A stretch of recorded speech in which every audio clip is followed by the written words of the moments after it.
We've got flags and banners, and if you mind your manners, we might even get to standards and what they represent. So just take my voice's hand and we'll both try to understand how this vexillologic podcast could be flagged for content.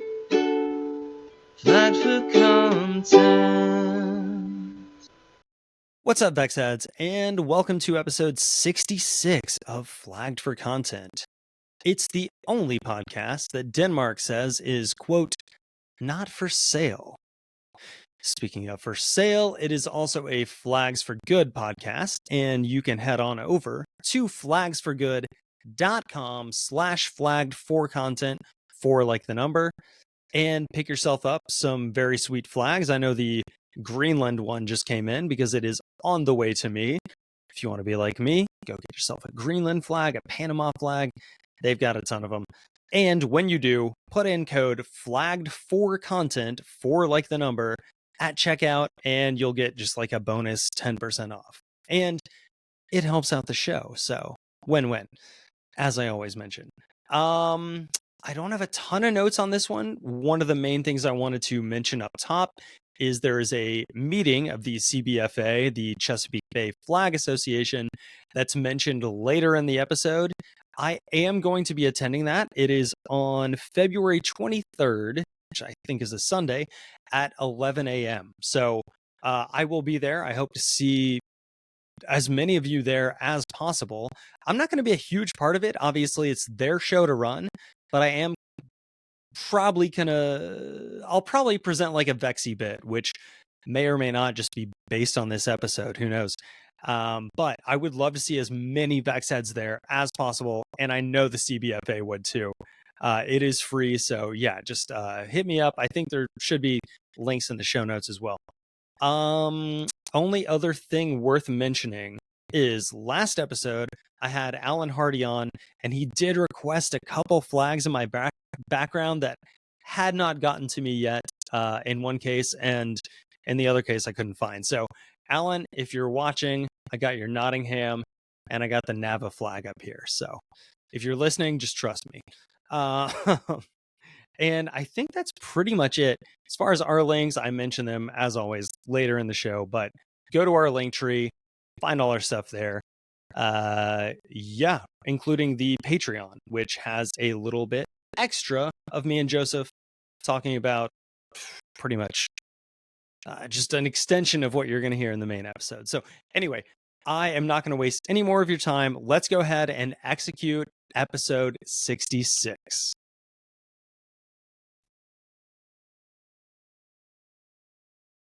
What's up, Vex heads, and welcome to episode 66 of Flagged for Content.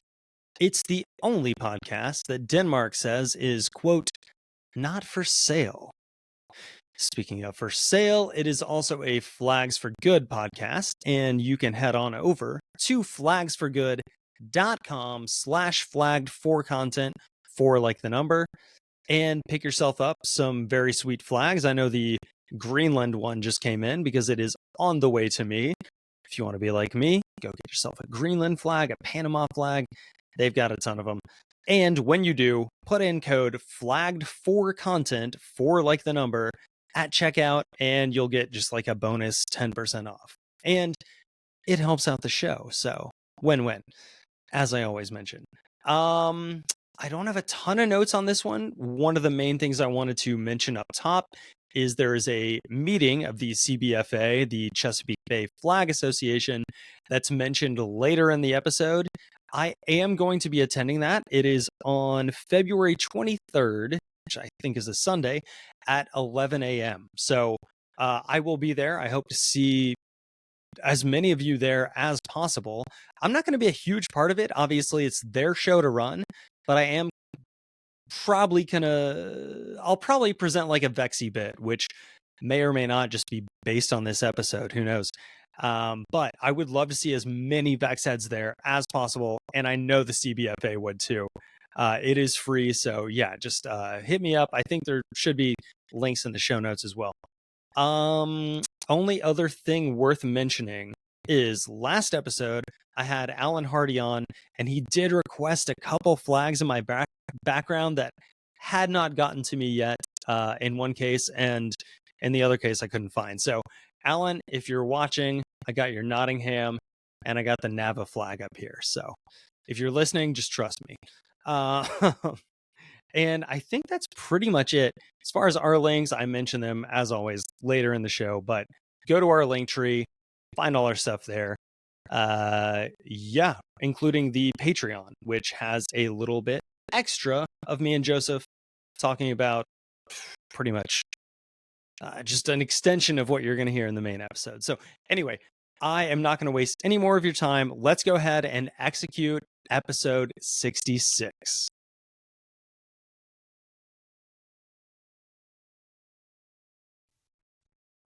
Folks, we have yet another Vexy All-Star on the show this week. You know him from the Chesapeake Bay Flag Association. You know him as the creator of the New Jersey Civic Flag Project. And you know him as an all-around flag nerd. It's Joseph Latshaw! Hi, thanks for having me. It's a pleasure to be here. Dude, pleasure's all mine. Thanks for agreeing to come on the show. It's been... What have you been up to since? I think it's been since like NAVA 58 since I saw you. Yeah, so since then, right? My everyday life outside of vexillology is history. So I work at a historic site, and I do other history things outside of that, volunteering wise, and so I like to keep busy with all of that. I actually work at all interesting to anyone else. Work at what's called Cedar Bridge Tavern. It's a county historic site in New Jersey, and it is the site of the last documented land engagement of the Revolution. Yeah, which is wild. I did not know that until you told me off air beforehand. Like, I just assumed that it was in like Virginia or Maryland or I don't know, somewhere thereabouts. Yeah, I mean, so right.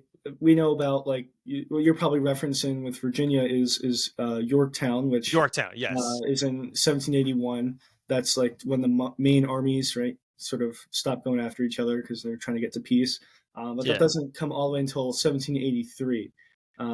We have to remember that they're going back and forth on ships and sending all of that information by letters, and we're just sending texts. But in between all that time, there's still a lot of like political strife, and it's mostly militia actions. And that's really what Cedar Bridge Tavern, the affair at Cedar Bridge, is. It's a small militia action against pine robbers, but they were loyalists.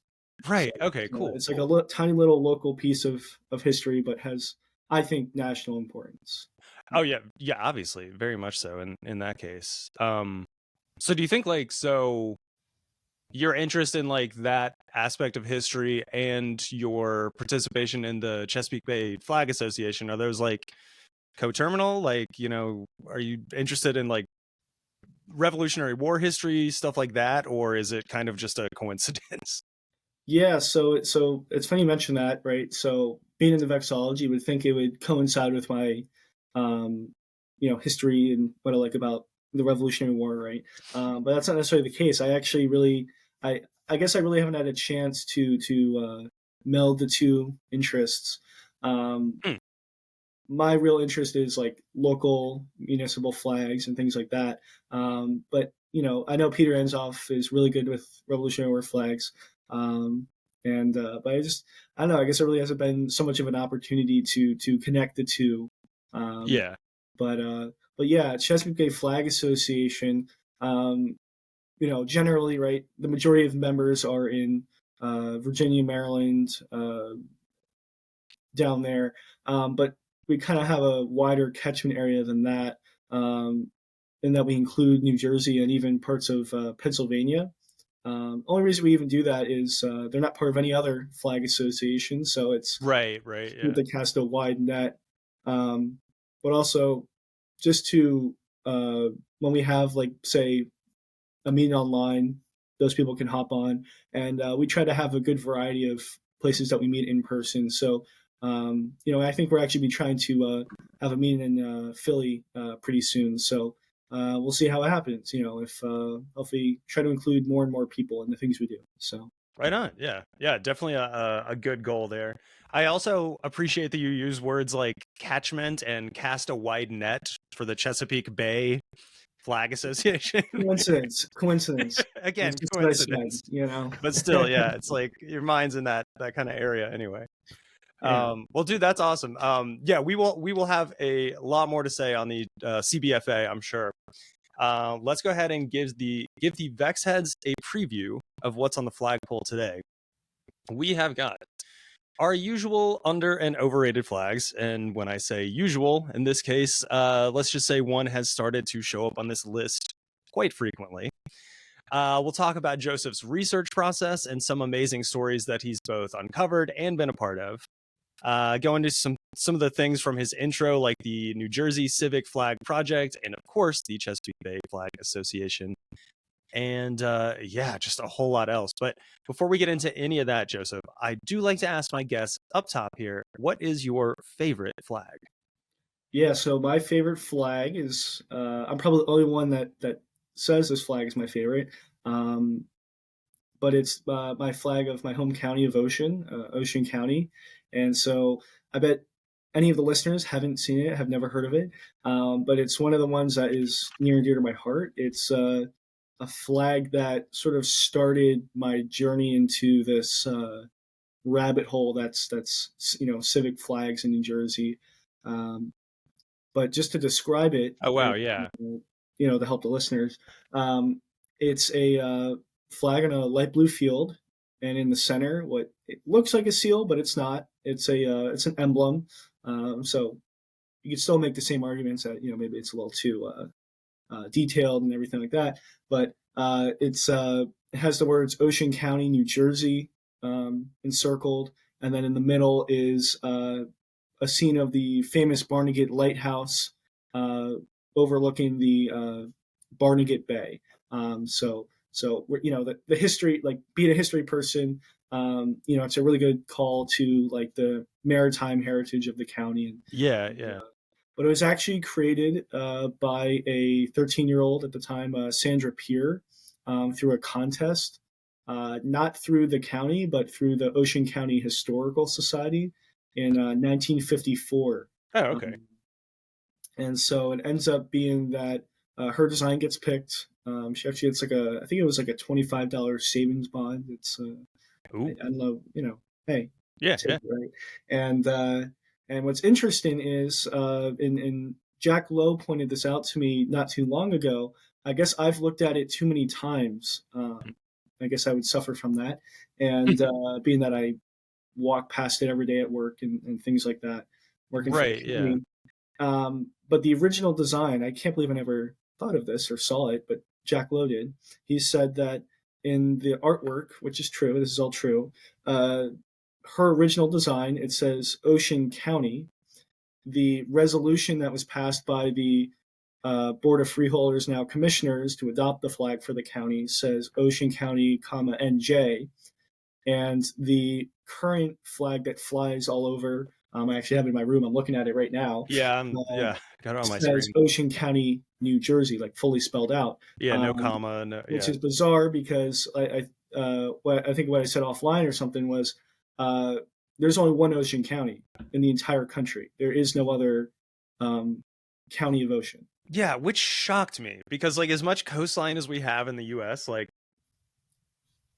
I would just think there would be an Ocean County, California or Florida or, I mean, hell, South Carolina, like something. But and it was funny because I didn't really know that until maybe a couple months ago. Just being that it's a very generic name, you would have thought, all this person is all over. But nope, there's only one. And then one more wrinkle to this whole why is this my favorite flag? Only because it causes me a lot of angst. And this is even more recent. Like within the past 2 weeks, I was at this rededication of this administration building for the county, and this Department of Public Information, they put together the program, and the flag that they were using then the board of commissioners, my boss's boss's boss, all this stuff. So hopefully this doesn't get back to them. This would be very bad. There are dozens of people that listen to this. So yes, yeah. There's many people in the Ocean County government listen to this. Yeah. Which would be hey. Good. But the Ocean County flag that they were using wasn't this light blue field that to represent the ocean. It was a dark blue. What happens is, what my theory is that there is, and this is bizarre, and I'm sure this happens in other weird ways, but no one knows the difference between. I'm probably the only one in the entire county that knows the difference between a seal, an emblem, and a logo. So what ends up happening is they probably used this emblem thinking it was the seal, and it ended up on these carpets that they use for like offices. So when you walk into an office, I'm looking at the Ocean County flag just with a darker field of blue, and you're walking on it. So it's bizarre. It's basically like I'm walking on a flag. Yeah. I remember you saying that off air, and I imagine anyone who you say that to, who's even somewhat of a flag nerd, ears would perk up and be like, "Wait, what? So you just walk all over it? Like that's not, that's not okay." And I think what happened with this one flag, or what's your theory anyway? But I think what happened with this one flag is they took the carpet and said, "Oh yeah, that's the flag." They took that dark blue and printed it that way. Okay, right. They were like, that's definitely the seal, and the color of the carpet is this, so we can just we'll infer that that's the field is that same. It must be true. Yeah. And but to make myself sane, I've had to think of a way around it. So this dark blue flag, I'm calling it the Board of Commissioners flag to differentiate. Right. I don't think that's the case. I just but I have to live with it, because as soon as I would ever point it out to anyone of importance at the county, they would come to its defense, even though they didn't know about it 5 seconds ago. Right. Flags and emblems I have to live with it. I have to live with it. That is funny. So I think you were saying off air too, like that's not only your favorite, but also kind of the one that got you into flags, just by virtue of working there and like seeing it every day. You kind of like did more digging than you normally would have, I guess. Or so walking by it almost daily, it's like, for a while it's just like, oh yeah, it looks like the seal, and I just kind of forgot about it. I was like, it's interesting, like I like flags, right? Oh, that's the flag, and but when I more seriously started to take a look at it, I was like, this makes me deeply uncomfortable. That's not the seal. What is that? What is that? I've never seen that before. And so I ended up doing the right thing and looking at newspapers, microfilm, and going back and trying to find stuff. Oh wow, yeah. What was really interesting is that I'm a trustee at the Ocean County Historical Society, and so the evidence was sitting in the research center where I go all the time, like almost like once a week. Oh, right. Right under your nose. So it ended up being like part of the research was me just going over to a file and pulling out minutes from 1954 and finding, oh yeah, so-and-so, this Mr. Jack Lampin, who was also involved in the county, and ironically public information. So somehow public information has gotten the flag wrong, how many years later. I guess it's a full circle kind of thing. But it's bizarre that it was sitting right beside me, all the history behind it. Yeah, I mean, I guess that sort of started. It was this innocent thing of, all right, well, I know Ocean Counties. What about like the flags of the town? And then I was like, all right, so I've got pretty much some basic info on the towns in the county. Oh, how hard could it be to do New Jersey? Yeah, that's what an innocent question. I don't know the answer to that. It is not a simple, trivial thing to do. So, yeah. Well, that's cool. I mean, you were definitely in the right place to look up information should you want to. So, all right, let's go ahead and get into. I'm pretty excited to get into both your over and underrated, but for different reasons. I let the guest pick, so you can choose whichever one you want to start, and therefore finish with the other one. Yeah, so my overrated flag. I'll go with that first. Yes. Might, I guess, you know, off-put a few people. They might, you know, I guess, sorry, Andy, they might, you know, as soon as they hear this, might tune off, but I'm willing to take that risk. It's the flag of Maryland. What? Yeah. You said it wasn't too uncommon. This is coming up. But I've listened to the podcast a few times, but I have not come across an episode where the Maryland flag was mentioned. So this is purely on my own accord. And my reasoning being is that obviously, like it's not a bad flag. It's a very good flag. It does its job very well. But I think we're to the point where it's I think you said like oversaturated. But I think the better word for it was it's becoming like kitsch. Like it's everywhere, on everything, no matter what. I mean, it's like even to the point where is it really Maryland if it's just on everything? Like it's at gas station, whatever, and it's like, okay. Yeah, literally everywhere. I mean, like you mentioned the first time we tried this. Like the University of Maryland had it on their, like, Terrapins had it on their helmets for a while, like in some weird kind of bizarre, hard to look at way. And I mean, like like I'm in New Jersey, right? So I'm a Rutgers fan. I have to suffer through those games, and so they would play Maryland. Right. I would have to see these flags, and it wasn't just that it was like it wasn't, I have to add this detail, it wasn't that it was just like the flag, but it had this like patina to it where it was like it just looked like it was like roughed up almost, and it was this bizarre kind of look. And yes, but it was still very much like in your face about it. It's like, I don't know, are you from Maryland? I guess you are, you know. So okay, it's everywhere. And the reason why I kind of put it on the overrated list is, you know, I think there's a level at which, right, we want the flags to be out there, but we also want to have some dignity with it. Like, you know, right, it's a public domain kind of thing at this point, right? Yeah, Maryland. So it's anyone can use it for anything, right? But there's sort of like a level at which, you know, is it still a dignified symbol of Maryland? I mean, I know that could be debated. That's fine, but it's just to put that out there to, you know, stoke players, make a controversial statement. No, yeah. But, no, but yeah, like we were talking about, it's just like, yeah, like you said, kitsch, and like I said, like just the market is oversaturated with it. It's I don't remember the episode number, but one of the early episodes I had Curtis Tarver on, shout out Curtis, and his episode was largely about the Maryland flag, because he has a lot of, like, he doesn't currently live there, but and he was like, yeah, he was like, it's like that Old Bay commercial where it's like I think it's an Old Bay commercial, which is another Maryland company, which makes sense. But it's like, yeah, I put that shit on everything.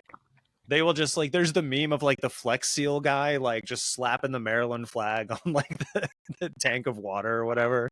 Just like, problem solved. Well, like, you know, if he's getting involved, this Flex Seal guy, then you know it's pretty good. Yeah. It's it is just friggin' everywhere. And like I don't know, like in a way that and I'm obviously biased because being a Tennessean, of course, I'm gonna prefer my state symbols. But the TriStar, to me, like, it's started to be a lot more places. Like they're putting it on like architecture and overpasses and stuff now. I talk about this from time to time. But like, it to me is not egregious. Seeing it on a keychain makes sense, like a bottle opener keychain that just has like a circle that's got the TriStar and then the bottom's a bottle opener or whatever. I don't know why that gets under my skin way less. Part of it, like I said, I'm sure is bias. Part of it is, like you said, just it's, what would you call it, like garish. It's very in your face, like the Maryland flag, the design of it. And yeah, I don't know. I'm not going to tolerate it anymore. Part of it, like what you were saying, versus the Tennessee flag, right? Like they mostly use that cluster of stars, the circle. So just do that. But with the Maryland flag, they kind of have to use all of it. Yeah, it's either like none or all, and yeah. I guess it's sort of like the grocery store thing, right? Like I used to work in a grocery store, and then I started, you know, whatever. Yeah. color theory, all these things, right? But I guess your eyes go to red and yellow first, and that's why they use it on the sail signs. So Hmm. obviously that wasn't the reasoning behind all the design of the Maryland flag, but your eyes are just always going to it, even if there's other things around it. Yep. So I think our eyes might just get fatigued from it. Yeah. Yeah. I think, hell, I think somehow we had more to say about it this time than the first time we tried this. Probably. Full disclosure, I screwed up the recording again. But anyway, we are back and we have caught up to where we were, which is leading into your underrated flag. And I very much want to hear your opinion on this one too, kind of for the opposite reason than the Maryland one, just because I don't know very much. I know what this flag looks like, and that is about it. Yeah, so my underrated flag is one that I think people sort of definitely like put off, just sort of like the state itself. So you have I guess a little chip on the shoulder of it, and but it's the state of New Jersey for me, my home state. If it's done right, if the color's right, that nice buff color, I think it's wonderful. Unfortunately, it gets kind of undermined because of manufacturing, right? A lot of times it'll just be like a yellow or like a close approximation. But if you can get your hands on a nice New Jersey flag, that buff color is something else. I would love to actually, if Yeah, you have recommendations either now or after. yeah. Actually, I don't have them off the top of my head. okay, yeah. But generally, any of the suppliers for the state usually have good ones. We'll chat after, and I can put them in the show notes and stuff too if anybody else is interested. But I am interested in getting one, and it's basically sorry, I didn't mean to cut you off, but No, it is basically for that buff color reasoning. So yeah, go more into that. Yeah. So that buff color is one of the two official state colors of New Jersey. The other being let's see. As soon as I said it, I'm gonna forget. Which I do often. I said that before. Jersey blue. That's what it is. Jersey blue. And the reasoning behind it is that it was the color of the New Jersey troops during the Revolution on their uniforms. I mean, yes, but not always in every case.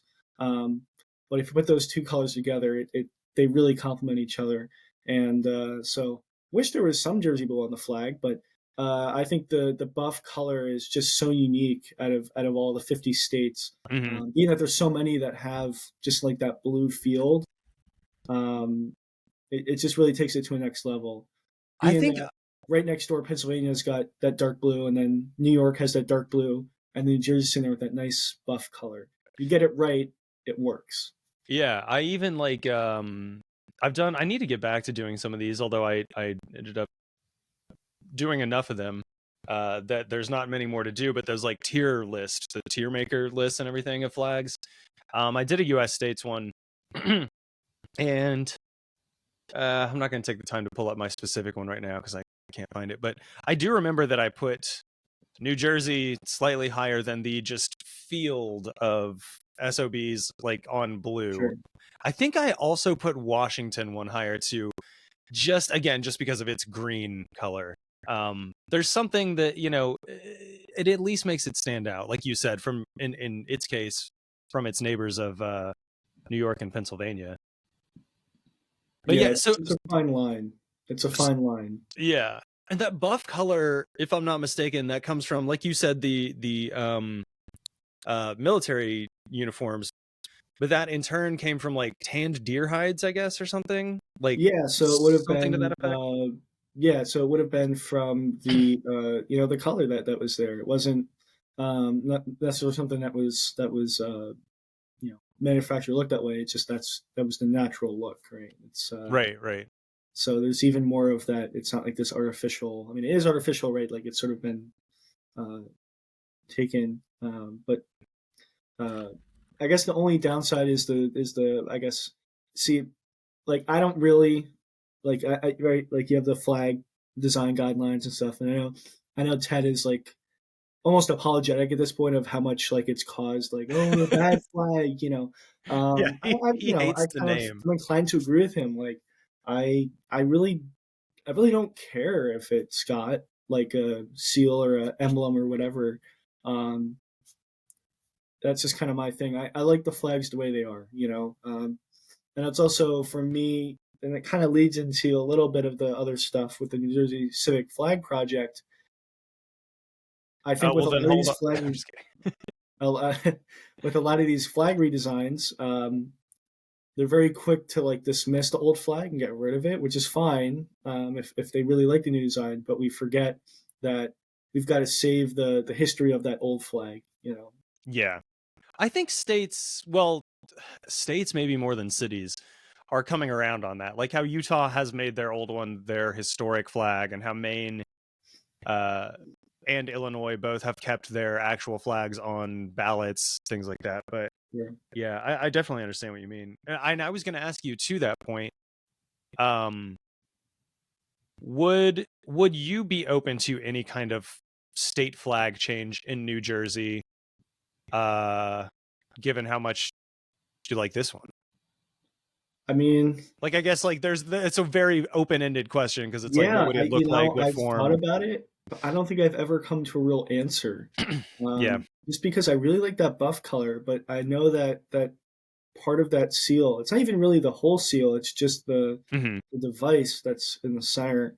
Obviously could use some work, but I just think there's so much like apathy to it that I think if, like I said with the Ocean County flag, if anyone says anything, then of course they're going to be like, oh my gosh, you can't change the flag. Yeah, and really like on a national level, right? Like New Jersey's seen as like a very like blue state, but internally, like the last governor's election, Murphy had the slightest majority. It was like, I mean, it was crazy. So I'm sure if that ever came up within the next few years, it might get kind of like almost similar to the Minnesota flag, where it sort of just gets maybe co-opted with that like culture war stuff. Not that it is, Right. but it's like one more thing to add to the list of things to like complain about. Just because you don't like other things, right? So there's always that kind of thing. But yeah, I mean, I've never heard too much noise around the New Jersey flag. Yeah, I mean, I'm not a Jersey resident, but I haven't either. Not nearly to the level of, I'm also not a Minnesota, Maine, Illinois resident, but have heard a lot of movement around those, and even some other states that haven't even really taken those steps yet. But yeah, nothing about New Jersey. Yeah, I do really like that buff color. I almost couldn't care less what's in the middle of it. Yeah. I mean, you can almost do like a Libya thing, right? Like just have the field of buff. Yeah, there you go. I'd be just okay. Fly a tanned deer hide. Yes. Doesn't, okay, wait, no. Am I wrong, or do they use urine to tan hides? Well, I guess there's probably different ways of tanning. Historically. Okay. Yeah. I was gonna say, like, is there some joke in there that it's like a piss flag, like a piss colored flag? No, I've never I think you're the first person to ever say that. That's yeah. Well, great distinction for me. I know how much people like to shit on New Jersey for whatever reason. Most of the people have not even been there, but yeah, I mean, you got everything in New Jersey. Like, this is my pitch for New Jersey, right? Yeah. Everyone from New Jersey always has the pitch of New Jersey. Like, they have it ready to go. Oh, they do, yeah. I mean, we've got everything. We've got the part of the Appalachian Mountains cuts through in Northwest Jersey. We've got like Jersey City and all the other urban areas up north. We've got the huge pinelands. I'm a 20-minute drive away, and I could be in the middle of nowhere. Cranberry bogs. Cranberry bogs. We've got all of that. And in fact, blueberries, the ones that we eat every day, created in New Jersey. And we've got the long coastline of all the beaches, and then we've got all the colonial heritage and like really Swedish heritage and stuff in the Delaware Valley. So I mean, it spans the whole state, and we've got a lot of farmland in the middle of the state. So I could tell you're passionate about this. yeah, And I would be too. I get that way about Tennessee and East Tennessee specifically too. But the yeah, no, problem I've is never. when people travel to New York, when they go to New York City, I should say, they fly into Newark, and all they see is just the industrial stuff that it Right. supports. Yeah. And so that is not a good sell. It's just not. I mean, No. So they don't get to see everything else. And then people that fly into, say, Philly or things like that, again, they only see like some of the port stuff. So Yeah. it's industrial stuff. It's there's more to it than just that. I will say I've spent a bit of time. I haven't spent any time in South Jersey, unfortunately, but I've spent a bit of time in North Jersey and more specifically in Bergen County. And I will say the best bagels I've ever had in my life are from New Jersey, not from New York. Yeah, got the best bagels, got the best pizza. Honestly, I would say the pizza it's damn close between y'all and Connecticut. Connecticut? What? New Haven? Oh man, you need check out New Haven pizza sometime.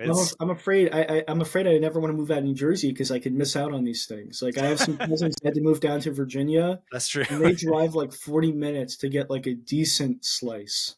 Oh my god, yeah. Not even like a good slice. And when you drive in Virginia, I hate driving in Virginia. Never mind. I'm not going to go into all that because we need to get to a break. We've gone like a little bit over, which is fine. But we are going to take a break. When we come back, I think let's go into, we'll start on the Chesapeake Bay Flag Association. We'll probably get into some of the Jersey Civic Flag Project, which I keep having to read very slowly as well. And what we don't get to in part 2, we'll get to in part 3. But for now, we're going to take a break and we will be right back. Are you interested in the weird, the occult, or the anomalous? How does a comedic and supernatural spin on history sound? We're popping up here to tell you about our podcast, Supernatural Selection, a weekly dive into all things weird with professional amateurs.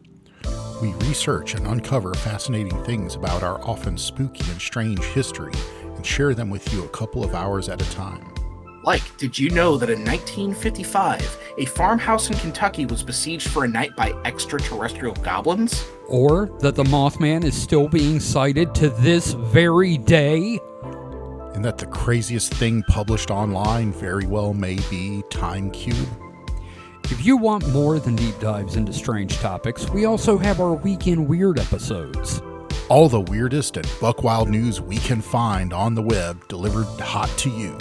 Plus, as a bonus, we have a weekly dive into pop culture with our other show, The Distraction Hole.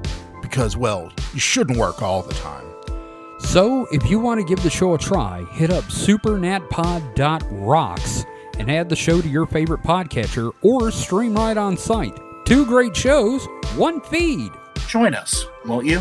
Or you'll be sorry.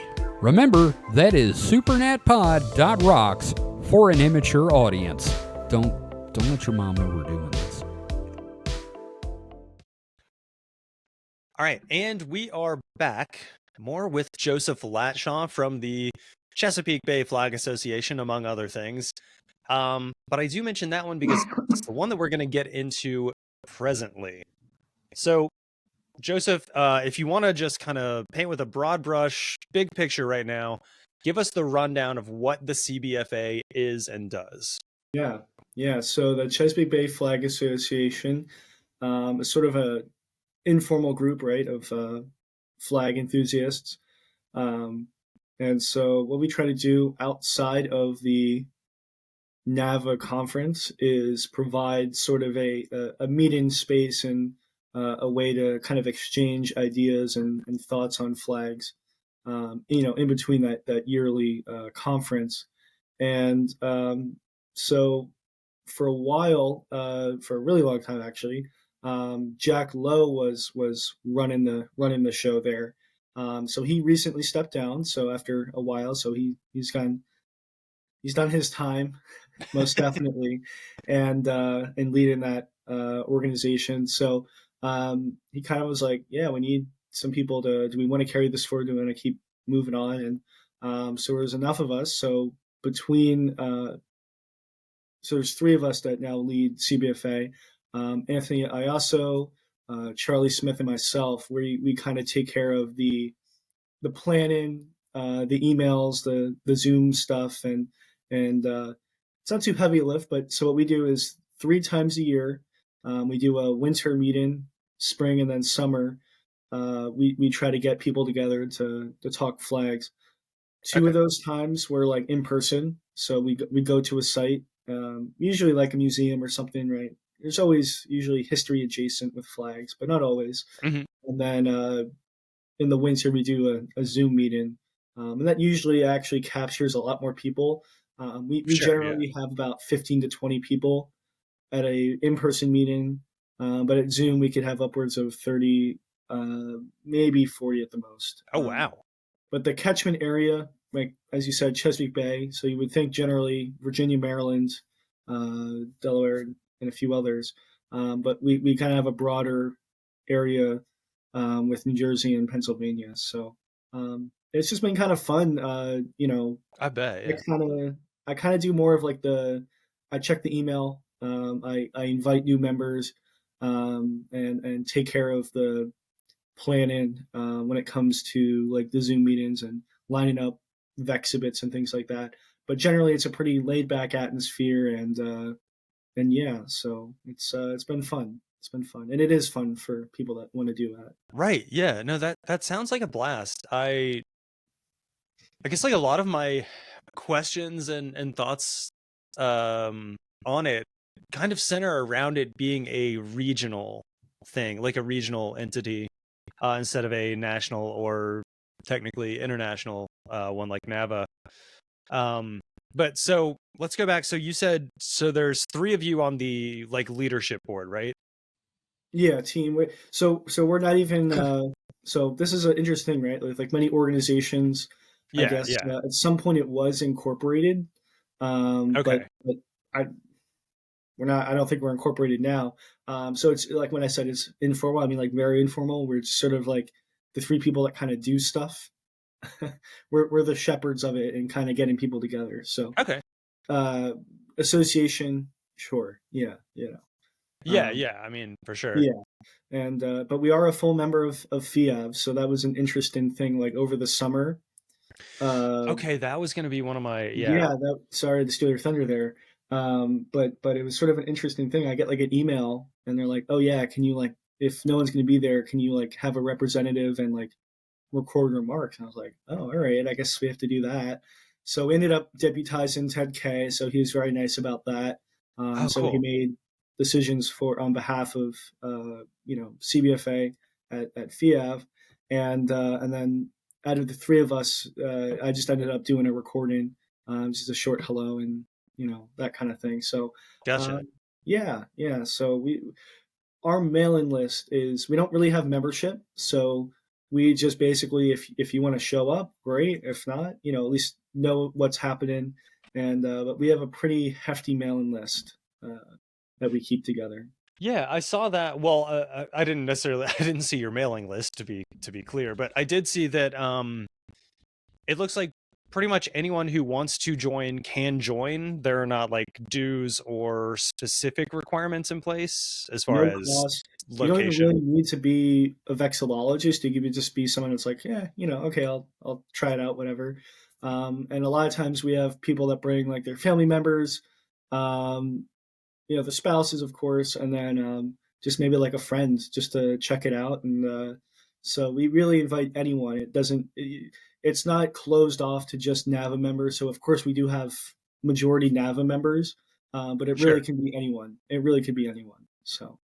Yeah, I bet you have a few members that, I mean, whether you talk about this or not, or they talk about it or not, like that are kind of like NAVA curious almost, and like are like, well, let me dip my toe in a little bit here and see if I like this type thing. But sure, yeah, I mean, I think that's the great part about CBFA is that, like you said, there's no dues, there's no like requirements of anything. It's just if you want to show up, great. And so it allows you to dip in and see if you like it. And but we our membership ranges from people like that are kind of unsure and maybe they're interested to You've got like Jack, the likes of Jack Lowe, Peter Anzoff, Yeah, and a host of others that really have for years and years have really been at the top echelons of NAVA and like. I was going to say, yeah, they're big names in NAVA. I know I'm missing a whole bunch of names, but Sure. those are just like off the top of my mind. Yeah. But yeah. So it's a really eclectic, awesome group.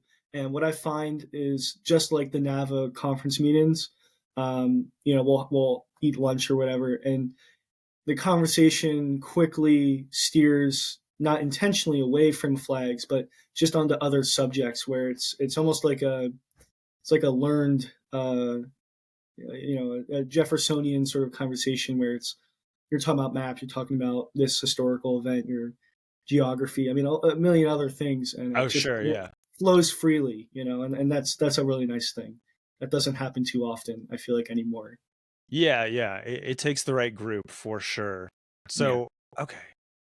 So, all right. So you guys get together 3 times annually. 1 is virtual, online.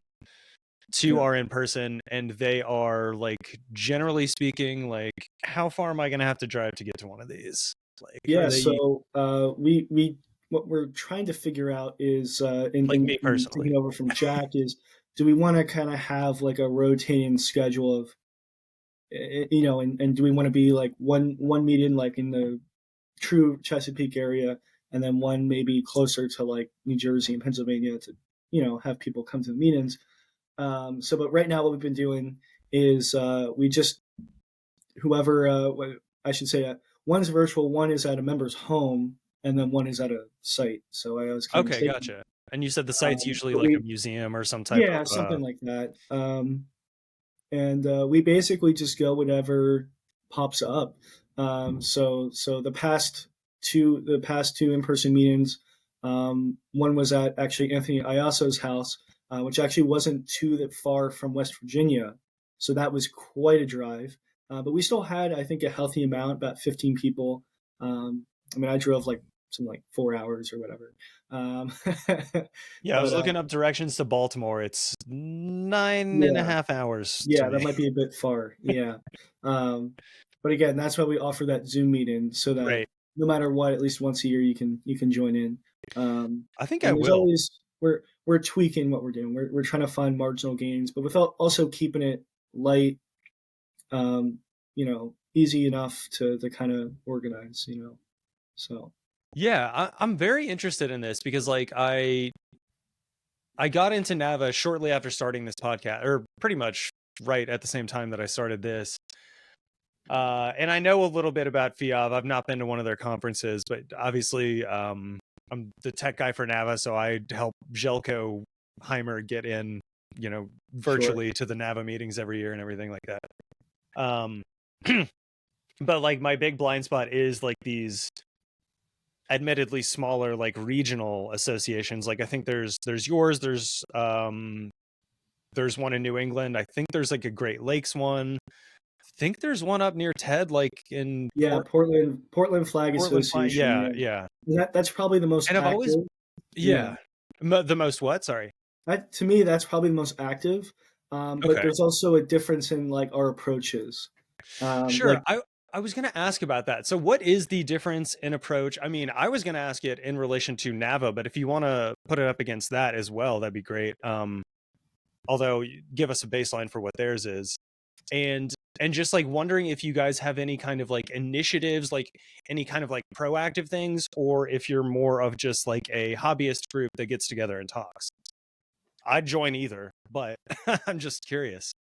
Yeah, so I would say the main difference between Chesapeake Bay Flag Association and Portland Flag Association is that we don't publish like a newsletter or anything of that sort.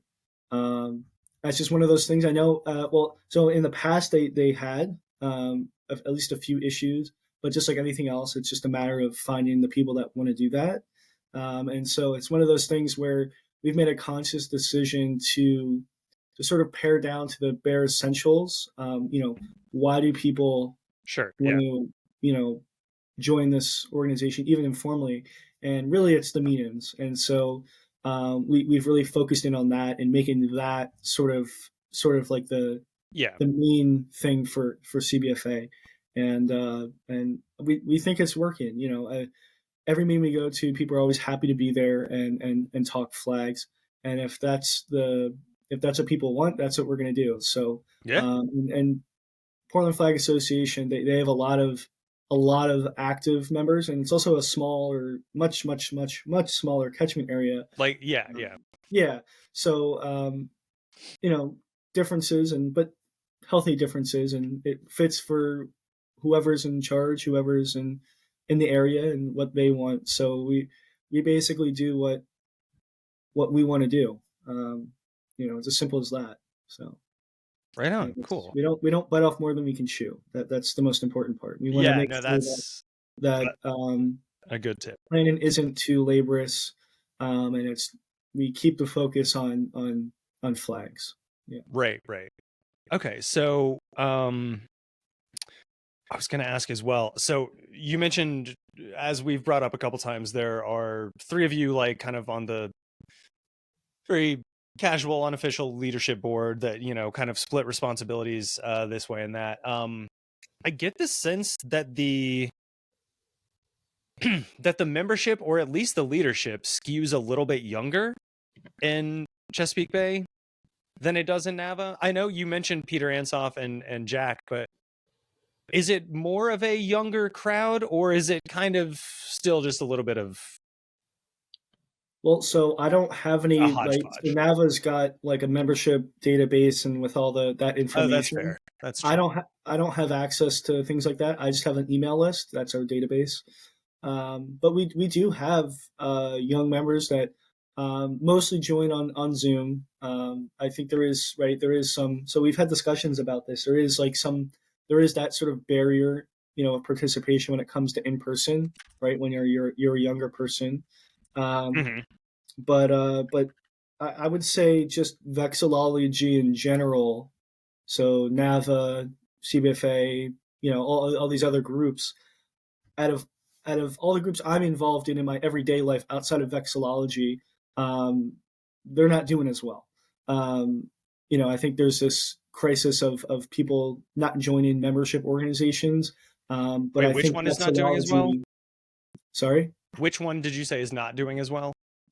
Well, I think other in that regard, groups in general outside of vexillology. I think groups, like in vexillology, like definitely NAVA is doing all the right things, and so we have to take like points from them and trying to figure out how do we involve younger people, and so we're adjusting, and it takes time, and you know, hey, if we can get one person that's a little bit younger at a meeting or on a Zoom call, it's a win. So,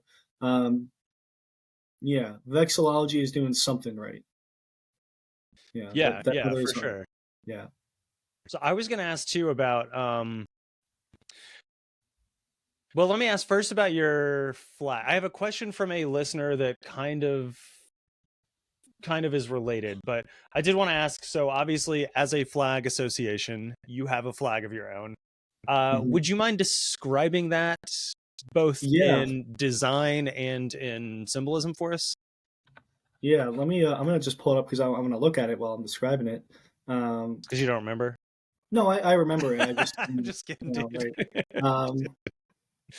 Right. So the Chesapeake Bay Flag Association flag is it's a field of like a light blue, and it's got it's modeled after the Washington D.C. flag. So it's got the 2 dark stripes of blue. So it's obviously not the same colors, but has that motif of Washington's family coat of arms and things like that.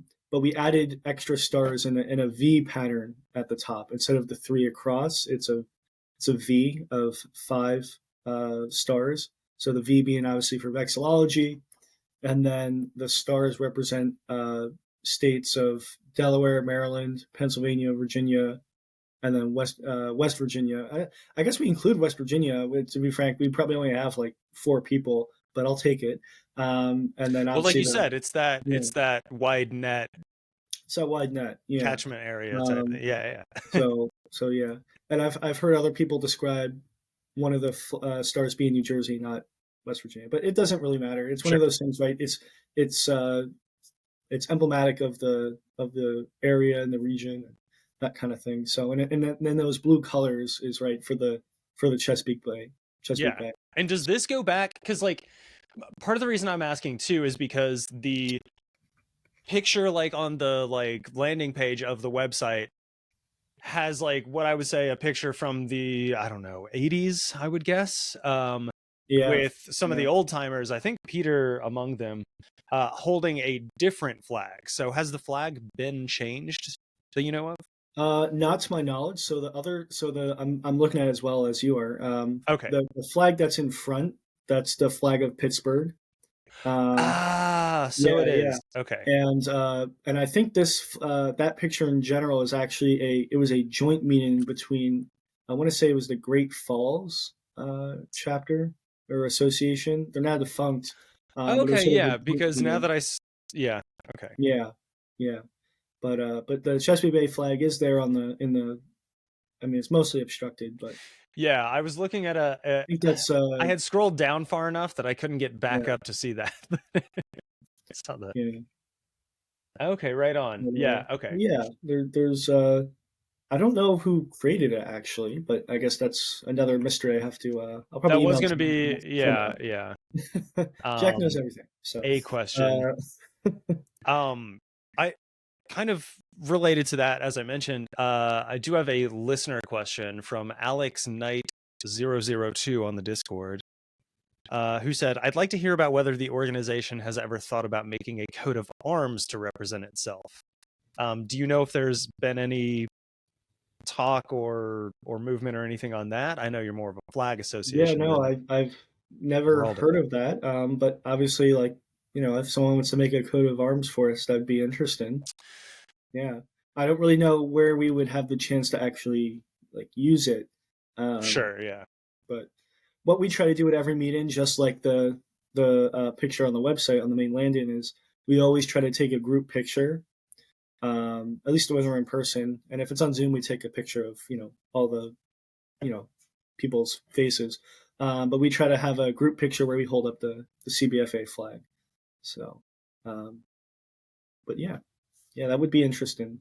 Yeah, I suspect that Alex is asking because he's gone through, I know you're not on the Discord, but he's gone through just I don't want to call it a phase because it's currently ongoing, but he's doing a lot of coats of arms lately. Whereas he used to do a lot of like flag redesigns. I guess he's kind of moved into that world a little bit and probably wouldn't mind designing you guys one. I don't want to put words in his mouth or anything. Again, I don't know. I wouldn't know the use case, but it could be interesting. Yeah, true. Yeah. I mean, hell, I've got Christoph designing one for me. I don't know where I'll use that, but somewhere. It's a cool thing to have anyway. If I could just make one more point about please. Anything else you have? Because I'm going to pick through my questions here. Yeah, I think that these regional groups, I know I talked to Ted at NAVA and I was like, hey, you know, is there any you know, interest in NAVA helping like regional groups and everything? And you know, and his sort of thing was, oh well, there's a lot of, you know, Zoom stuff, so that I know it's made it easier for people to get together and things like that, which is true. So NAVA, as we know, is like the membership has gone skyrocketed and more people are doing the monthly programs. But I think there is a real need, especially as the NAVA membership grows, to have those, you know, informal in-person meetings in between the conferences. Because frankly, not everyone is going to want to go to one of the NAVA conferences, and so might be a little intimidated by it. I don't think they should be, but it's one of those things I think. Or there's barriers to travel and stuff too. Yeah. Would be really, really beneficial to, you know, keeping them around in vexillology.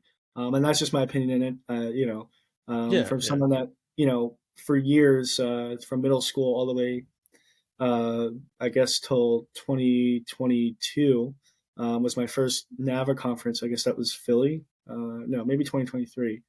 But beyond that, I'd never met, you know, anyone in person.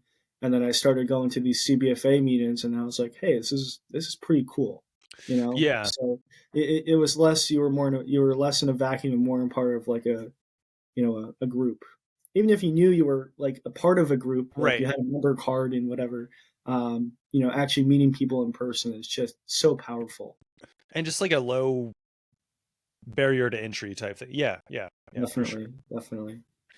Yeah. Do you guys have any plans on, or maybe you already have done this, but like kind of like joint sessions with NAVA? Because like, you know how NAVA has the online meetings, like, Lord, every week they have either a flag design one or this one or that one or the other. Like, have you guys talked with them about having like kind of a, not even like a meet and greet, but something in that vein of like, hey, this week's NAVA meeting, or this week there's a bonus NAVA meeting, and it's going to be on, say Thursday instead of Tuesday, and it's going to be a joint session with the CBFA where you can ask questions or you can talk about, stuff like that. Yeah, to kind of like raise the profile a little bit. Yeah, so we've actually our last in-person meeting was in Maryland. It was actually hosted by Steve Constratus. So he was so we have our own Zoom subscription and things like that. So we every once in a while we do like a little auction that basically pays for whatever. So that's what okay, cool. Use. But that was a bit of a side. What we are looking at doing in the near future is Stan brought up about the affiliates program, and so that's like something that NAVA offers for free to regional groups. Can I remember the name of it? Yeah. To the Zoom and some other things. I think like the membership database and things like that. So we just actually like let's see, about 2 weeks ago we were emailing Ted and talking about what that entails on our part, on NAVA's part, and so we'll maybe in the near future, once we've kind of looked at it, we've said internally, hey, this looks like a pretty good idea. There's not really much downside, but what we're going to do is at our next Zoom meeting in February, we're going to kind of talk about it with the membership, and if there's sort of a consensus, we don't really vote on stuff. We're just like, hey, if that sounds good. Then we'll probably go with it. So there might be something like that in the near future. Gotcha. And this will come out before. So it looks like your next meeting is Sunday, February 23rd.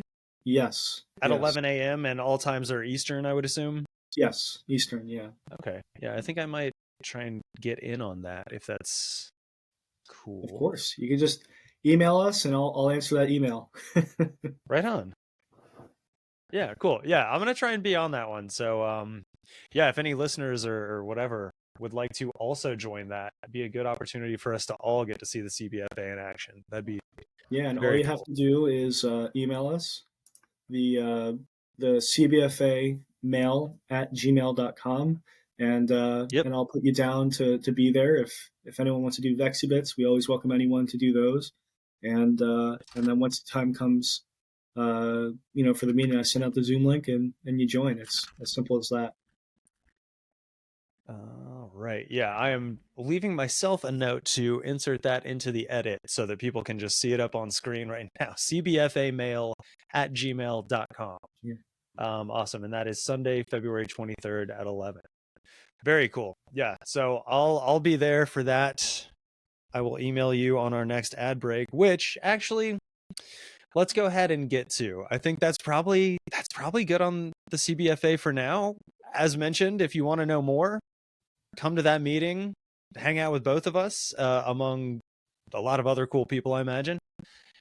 And yeah, Joseph and I will be back in part 3 to talk some about the New Jersey Civic Flag Project and just some really cool stories that he's told me that I want to dig into. So yeah, stick around. We'll be right back.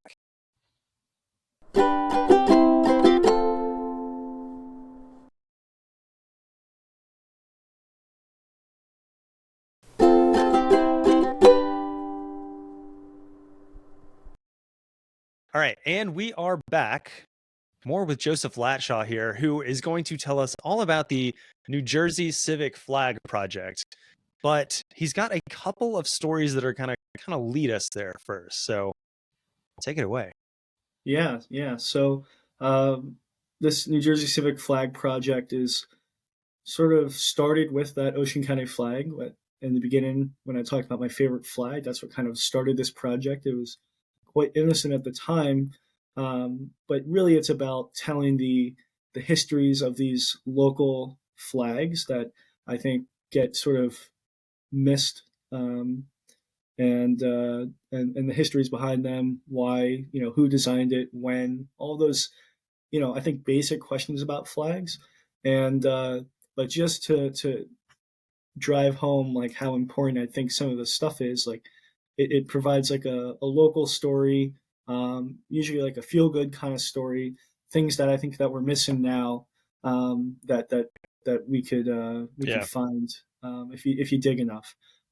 Just one flag. I'll do two examples, but this is the first one of Long Beach Island. That's actually, so it's not a town, it's not a county or anything. It's just it's one of the barrier islands in Ocean County where I'm at, and so they're kind of linked together, a lot of them culturally, and so this LBI flag, as it's colloquially called, was created in 1966 by this 12-year-old Jeffrey Huber, and so I would drive onto the island over the bay. Ooh. And every once in a while I'd see this flag of this gull bird, and it had Long Beach Island on it, and it's bisected horizontally. On top is white, on the bottom is like a dark blue, and so I was kind of wondering about that, right? Like, this is even a weirder one because it's not necessarily tied to a town. It's tied to like a little bit of a barrier island region, and so it was actually created through a contest, just like the Ocean County flag was, right, by the Seroptimists International of Long Beach Island. So the group that empowers women to do a whole bunch of things. They were behind this flag, and so even to this day they still sell that flag, and it's actually available in some local shops on the island. And it's, the way I kind of think about it is, I think it's, of all the flags that are in Ocean County, I think this is the flag that you see the most if you were to drive around, just because people are really passionate about, where they live on the barrier islands, and it's not just like some of the towns. I mean, listeners aren't probably going to know the towns, but there's like Ship Bottom, Beach Haven, Barnegat Light. All these other towns are pretty small. But when they come together, they'll just say, "Hey, where do you live?" They'll say, "Oh, I live on LBI," and so they fly this flag because there's a huge connection with the island as a whole, which is kind of nice. And so I've also been seeing a new design that I have to kind of figure out. I don't know where it came from. I was just gonna say it's been flying. Yeah, because CRW has both. Yeah, and I don't really know some of the stuff behind it, but maybe it'll just take a couple of minutes of digging. Maybe I'll find something. But yeah, so I guess there's maybe competition now, which is good though. But people are flying it, which is good. So, yeah, that's the ultimate goal, right? The second story I want to talk about is fairly recent, within probably about a month. This is like a pretty new flag. The borough of Point Pleasant, that's in Ocean County, was just created. So for the longest time, they didn't have a flag. And so they created this flag.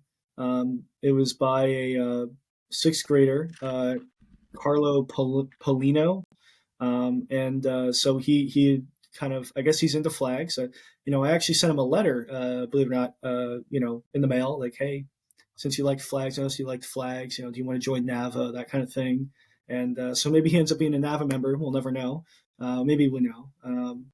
But we'll see. Fingers crossed. But this guy, he created a flag, he drew it up, and he presented it to the council, and they adopted it. So it's like just a nice feel-good story. And wait, where is this? So Borough of Point Pleasant is in Ocean County. It's in the northern Borough portion Point of the county. Pleasant. Okay. Yeah, Borough of Point Pleasant. Yeah, and so it's interesting. It's really just it's a diagonally on top Okay. is blue, a light blue, and then a light green, and then the borough seal in the center. So Yeah. some might call it a seal on the bed sheet, but I think like in what I've said before is like I'm not so much about the seal on the bed sheet kind of stuff. If you know the story behind it, I think you'd be more hesitant to call it a seal on the bed sheet.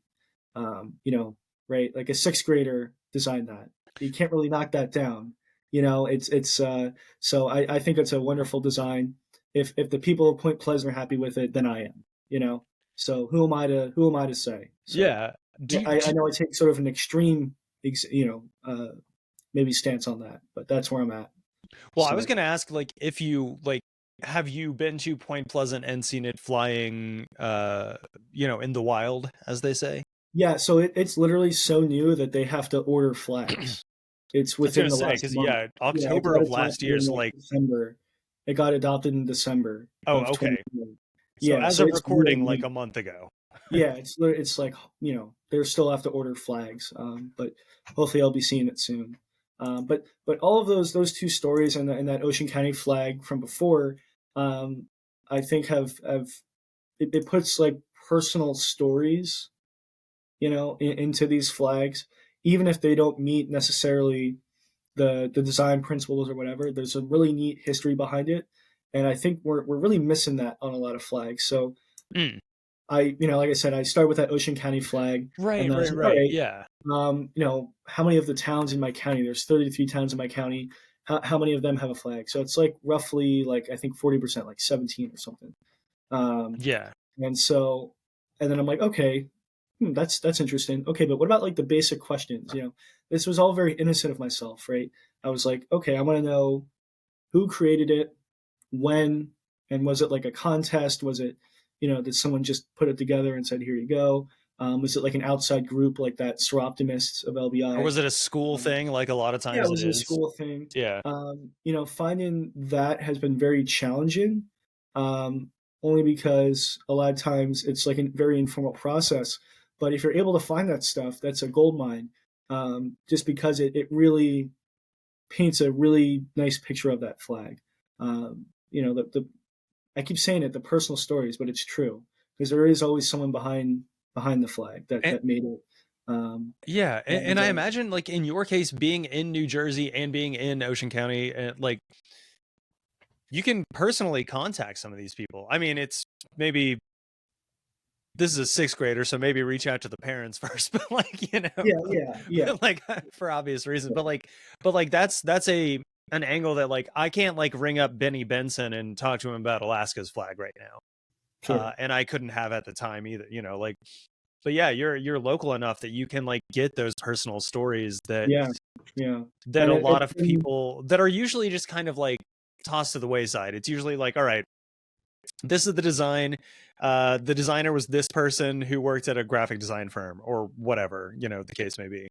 But you can actually afford to and take the time to like dig in, and that's fascinating to me. And I just because I'm like a historian, right? It's just one of those things. I'm just naturally attracted to knowing the history behind it, and because Flags of the World is great. I'm not gonna like that is it's an awesome resource, but what it lacks is that primary source kind of, or at least secondary sources of information of I would call it almost like vital statistics of the flag.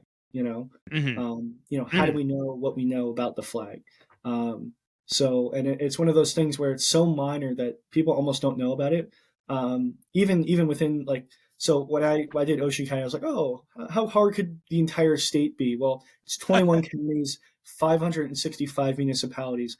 Every single piece of land in New Jersey is incorporated. So there's a town everywhere. Oh, okay.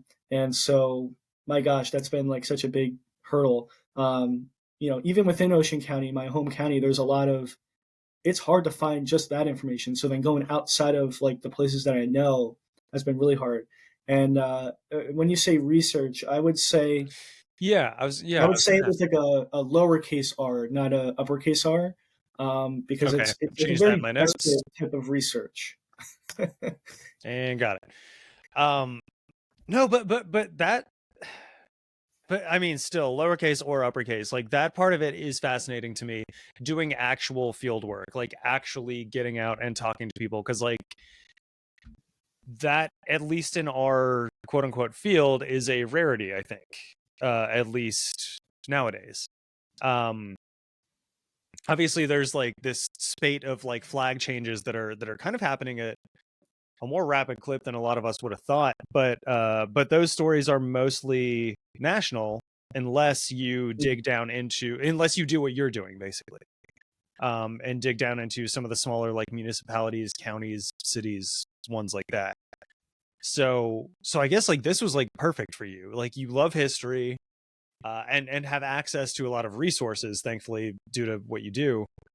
And you love flags, and you're like, all right, well, this is the perfect storm of me being able to actually put names to faces, like put, and get all that information out there, and online as well. Like you said, Flags of the World is not typically, and I agree with you on this, not typically too robust, I guess, on what went into the design, like what the designer was thinking, et cetera, et cetera.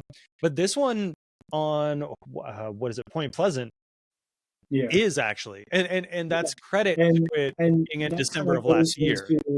That kind of goes into like my research process. So yeah, I'm not the only person doing this, by the way. I have to say, Dave Martucci, Don Healy, and Dave Fowler, they they're good. They're probably better than me in being on point with all these things. I don't really know how they do it. It's not a competition. So I gotta ask them. But when it comes to like that discovery process and that research process, when I said lowercase r, right? Yeah. It is like it's a desperate type of like research. When I say that, what that means is I'm literally I've emailed every single municipality. I had like a standard kind of form. Sure. And then when some emailed back, I was like, oh, great. And then when some didn't, I would literally just cold call. Yeah. Yeah. And I would get someone who'd be like, I'm like, okay, well, if it's going to be anywhere, it's going to be like in the council chamber or maybe out on the flagpole. Like, yeah. I don't know. Or, so it really is like, it takes like, a good amount. And definition of a labor of love, I think. Like, yeah. Really, and even truly. if you are able to know that there is a flag, maybe get like a picture that's maybe like they weren't able to lay it out flat, or you get like these weird images. So you're really piecing together a whole bunch of stuff. And so what happens is the other thing is if I can try to find out when it was adopted or by who or who designed it, that stuff is really hard to come by. So what I end up doing a lot of times is contacting like a local historical society.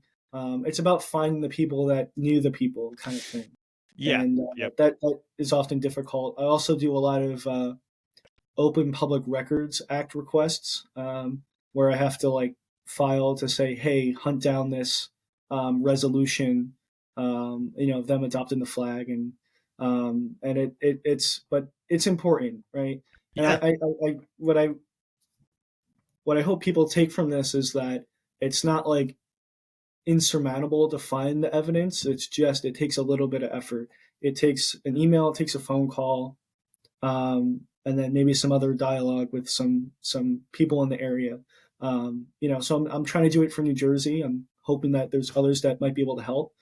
And there's this one other aspect in the research that I didn't really think of it in this way up until maybe a year ago.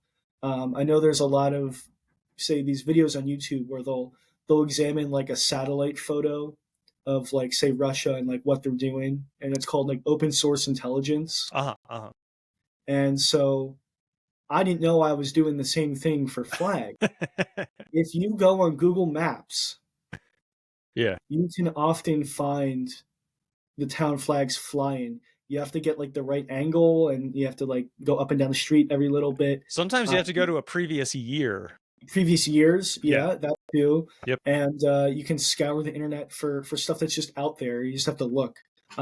If you look up like Google Photos, you can look up usually like, oh, so-and-so borough council. If it's in their chamber, you can usually tell, oh yeah, they've got a flag. I can't necessarily see what's on it, but then I can go and contact them. Yeah. Yeah. And that's been a huge help in that. Not all the time, some, but for the most part, I found that's also another avenue of finding out if they've got flags and then going to try to find the information. But it just takes a while. Right. So at some points, it's just not fun. I have to admit. Sometimes it's just like, yeah, you got to take a break. You got to realize what you're getting into, for sure. It's important.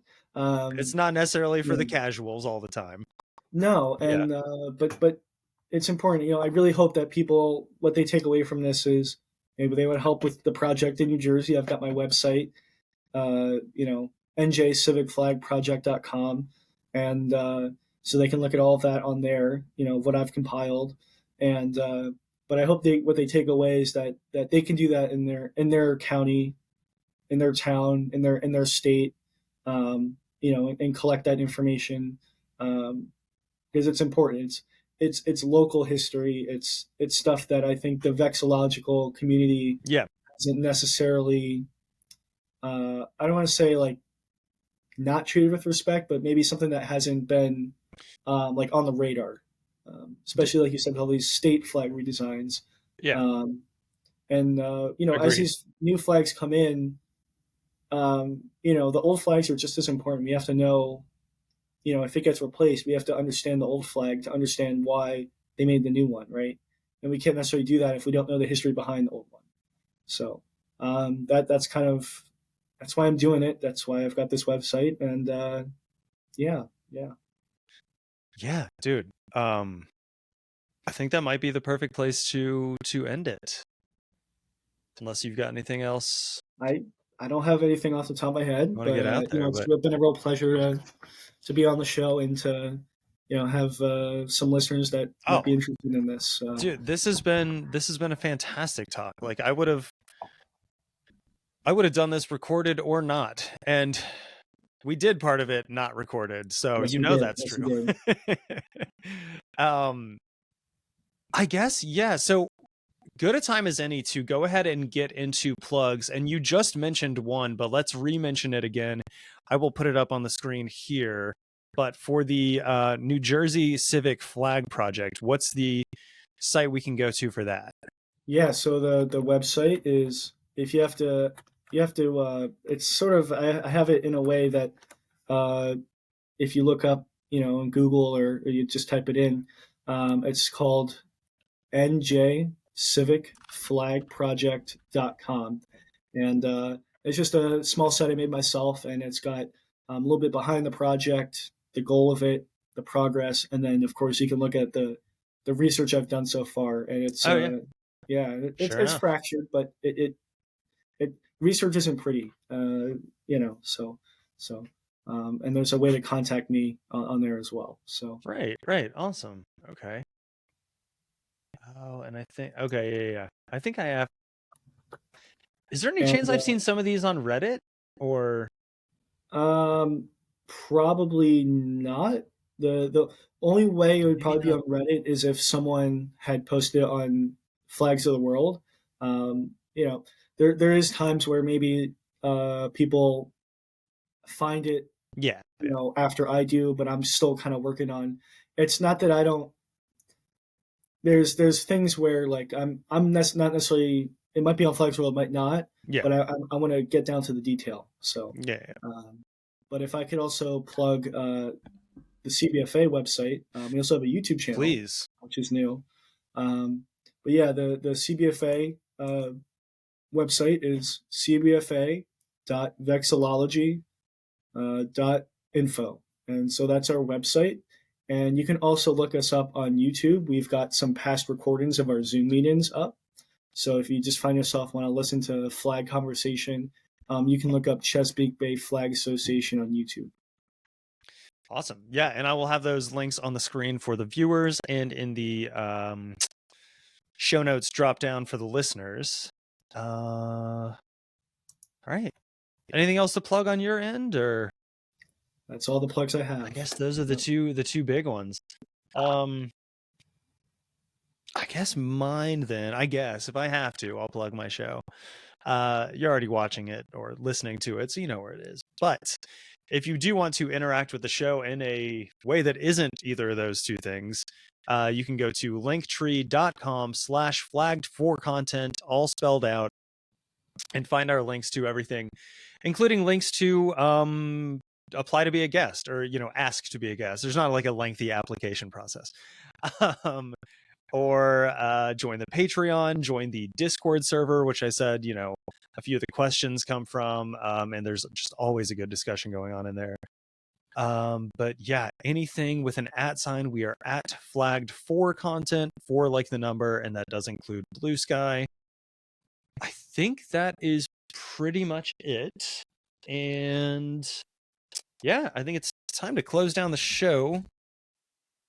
But I must have ripped out the page where I wrote my show closing notes. So, Joseph, do you have anything that you could kind of close us out with here? Thanks for listening, everybody. Thanks for listening, everybody. We will catch y'all on the fly side, and join us over on the Patreon for a little bit more. Wink. Take care.